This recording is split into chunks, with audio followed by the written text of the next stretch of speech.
আকাশবাণী কলকাতা খবর পড়ছি Sudip Basu. Task force police সহ অন্যান্য বিভাগের নিয়মিত নজরদারির জন্য রাজ্যের বিভিন্ন খোলা বাজারে সবজি সহ নিত্য প্রয়োজনীয় জিনিসের দাম সাধারণ মানুষের নাগালের মধ্যে এসেছে বলে রাজ্য সরকার জানিয়েছে। আজ বিধানসভায় নিত্য প্রয়োজনীয় সামগ্রীর মূল্যবৃদ্ধি নিয়ে বিজেপি পরিষদীয় দলের আনা এক মুলতবি প্রস্তাবের ওপর আলোচনার জবাবি ভাষণে কৃষিমন্ত্রী শোভনদেব চট্টোপাধ্যায় দ্রব্যমূল্য নিয়ন্ত্রণের বিষয়টি কেন্দ্রীয় সরকারের অধীন বলে উল্লেখ করেছেন। তিনি বলেন, রাজ্য সরকার এই ধরনের সামগ্রী ন্যায্য মূল্যে সাধারণের কাছে পৌঁছে দিতে উদ্যোগী হয়েছে। ইতোমধ্যে 600টি সুফল বাংলা স্টল খোলা হয়েছে বলেও তিনি জানান। কেন্দ্রীয় সরকার পেট্রোপণ্য সারের দাম বৃদ্ধি করায় জিনিসপত্রের দাম নাগালের বাইরে চলে গেছে বলে তিনি জানান। জীবনদায়ী ওষুধের দাম বৃদ্ধির তিনি কড়া সমালোচনা করেছেন। বিরোধীদের অভিযোগের প্রেক্ষিতে মন্ত্রী বলেন, মূলত পেট্রোপণ্যের দাম কেন বাড়লে তো আপনারা বোঝেন যে অধিকাংশ জিনিস ট্রেনে আসে অথবা লরিতে আসে, তাদের দাম বাড়ছে বলে জিনিসের দাম বেড়ে যাচ্ছে। আজকে ধরুন সার আসছে, ট্রেনে আসছে, সেখান থেকে সেটা রেক পয়েন্ট থেকে যখন ডিলারের কাছে যাচ্ছে সেটা 20 মাইল 25 মাইল 50 মাইল দূরে, ন্যাচারালি জিনিসের দাম বেড়ে যাচ্ছে। এই জন্য তো আমরা দায়ী নই, কেন্দ্রীয় সরকার দায়ী। এর আগে মুলতবি প্রস্তাবটি পাঠ করে আলোচনার শুরুতে বিজেপি বিধায়ক নরহরি মাহাতো অভিযোগ করেন যে রাজ্য সরকার বিদ্যুতের দাম বাড়িয়ে সাধারণের উপর বাড়তি বোঝা চাপিয়েছে। দ্রব্যমূল্য বৃদ্ধি নিয়ন্ত্রণে রাজ্য সরকারকে উপযুক্ত পদক্ষেপ নেওয়ার দাবি জানান তিনি। মূল্যবৃদ্ধি ইস্যুতে বিজেপি বিধায়করা আজ বিধানসভায় তীব্র বিক্ষোভে সামিল হয়েছেন। বিধানসভার গেটের সামনে বসে পড়ে আলু পেঁয়াজ বিক্রি করেন তারা। দলের মুখ্য সচেতক শঙ্কর ঘোষের অভিযোগ, লাগাম ছাড়া মূল্যবৃদ্ধিতে জেরবার রাজ্যবাসী, সরকারের তরফে দাম কমানোর তেমন কোনো উদ্যোগ দেখা যাচ্ছে না।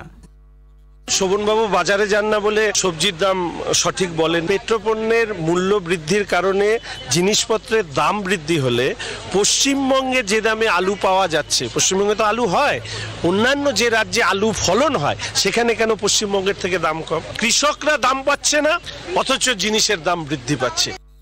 ঘূর্ণাবর্তের কারণে আগামী রবিবার পর্যন্ত দক্ষিণবঙ্গের বিভিন্ন জেলায় ভারী বৃষ্টিপাতের পূর্বাভাস থাকায় সাধারণের নিরাপত্তায় রাজ্য সরকার জেলা শাসকদের সব ধরনের ব্যবস্থা নিতে বলেছে। জমাজল সরাতে পাম্প ব্যবহার করার পাশাপাশি কোথাও যাতে বিদ্যুতের তার জলের মধ্যে পড়ে না থাকে সেদিকে বিশেষ নজর দেওয়ার নির্দেশ দেওয়া হয়েছে। দুর্বল নদী বাঁধের ওপরও নজর দেওয়ার কথা বলা হয়েছে। পর্যাপ্ত ত্রাণ মজুত রাখার পাশাপাশি বিপজ্জনক এলাকায় বসবাসকারী মানুষের প্রয়োজনে নিরাপদ স্থানে সরিয়ে নিয়ে যাওয়ারও কথা বলা হয়েছে। রাজ্যের বিভিন্ন পর্যটন কেন্দ্রে বর্তমানে প্রায় 2600টি হোমস্টে রয়েছে বলে রাজ্য সরকার আজ জানিয়েছে। পর্যটন মন্ত্রী ইন্দ্রনীল সেন আজ বিধানসভায় বলেন, 2016 সালে যেখানে মূলত রাজ্যের উত্তরবঙ্গে 200টি হোমস্টে ছিল, বর্তমানে রাজ্য জুড়ে তা বেড়ে 2600 হয়েছে। সাধারণ মানুষের স্বার্থে জীবন বীমা ও স্বাস্থ্য বীমার উপর থেকে জিএসটি প্রত্যাহারের দাবি জানিয়ে মুখ্যমন্ত্রী মমতা ব্যানার্জি কেন্দ্রীয় অর্থমন্ত্রীকে চিঠি পাঠিয়েছেন। এই দুটি ক্ষেত্রে যে 18% জিএসটি নেওয়া হচ্ছে তার ফলে সাধারণ মানুষের উপর অতিরিক্ত বোঝা চাপছে বলে তিনি চিঠিতে উল্লেখ করেছেন।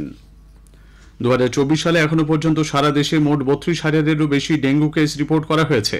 স্বাস্থ্য ও পরিবার কল্যাণ প্রতিমন্ত্রী প্রতাপ রাও যাদব আজ লোকসভায় এক প্রশ্নের লিখিত জবাবে জানিয়েছেন যে 2023 সালের একই সময়ে ডেঙ্গুতে আক্রান্ত হয়েছেন 18,391 জন।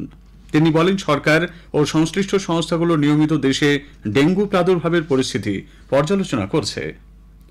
রাষ্ট্রপতি দ্রৌপদী মুর্মু এই মাসের 5 তারিখ থেকে 10ই আগস্ট পর্যন্ত ফিজি, নিউজিল্যান্ড ও তিমোর লেস্তে সফর করবেন। আজ নতুন দিল্লিতে সাংবাদিক বৈঠকে বিদেশ মন্ত্রকের পূর্ব সচিব জয়দীপ মজুমদার বলেন, ভারতের রাষ্ট্রপতির এটি প্রথম ফিজি ও তিমোর সফর। দুর্যোগের মধ্যে বার্জের ধাক্কায় হুগলি নদীতে ভুটভুটি উল্টে এক মৎস্যজীবী তলিয়ে গেছেন। আজ দুপুর 12টা নাগাদ দুর্ঘটনাটি ঘটেছে উত্তর 24 পরগনা জেলার রায়চকের কাছে হুগলি নদীতে। দুর্ঘটনার পরই ভুটভুটিতে থাকা আরেক মৎস্যজীবী সুদীপ দলুইকে উদ্ধার করেছে অন্যান্য মৎস্যজীবীরা। প্যারিস অলিম্পিক্সের 7ম দিনে ভারতীয় প্রতিযোগীরা আজ ব্যাডমিন্টন, জুডো, শুটিং, হকি ও তীরন্দাজি বিভাগে নেমেছেন। এবারের অলিম্পিক্সে দুটি ব্রোঞ্জয়ী শুটার মনু ভাকেরের মহিলাদের 25 মিটার পিস্তল ইভেন্ট শুরু হয়েছে। যোগ্যতা নির্ণায়ক পর্বের প্রিসিশন স্টেজ থেকে ছিটকে গেছেন এশা সিং। পুরুষদের হকিতে টিম ইন্ডিয়া ইতোমধ্যেই কোয়ার্টার ফাইনালে খেলার যোগ্যতা অর্জন করেছে। এই মুহূর্তে অস্ট্রেলিয়ার সঙ্গে খেলা চলছে। শেষ খবর পাওয়া পর্যন্ত ভারত 2-0 গোলে এগিয়ে। কলম্বোয় একদিনের ক্রিকেট সিরিজের প্রথম ম্যাচে ভারত শ্রীলঙ্কার মুখোমুখি হয়েছে। টসে জিতে আয়োজক দেশ শ্রীলঙ্কা প্রথমে ব্যাট করছে। শেষ খবর পাওয়া পর্যন্ত তারা 30 ওভারে 5 উইকেটে 134 রান করেছে। খবর শেষ হলো।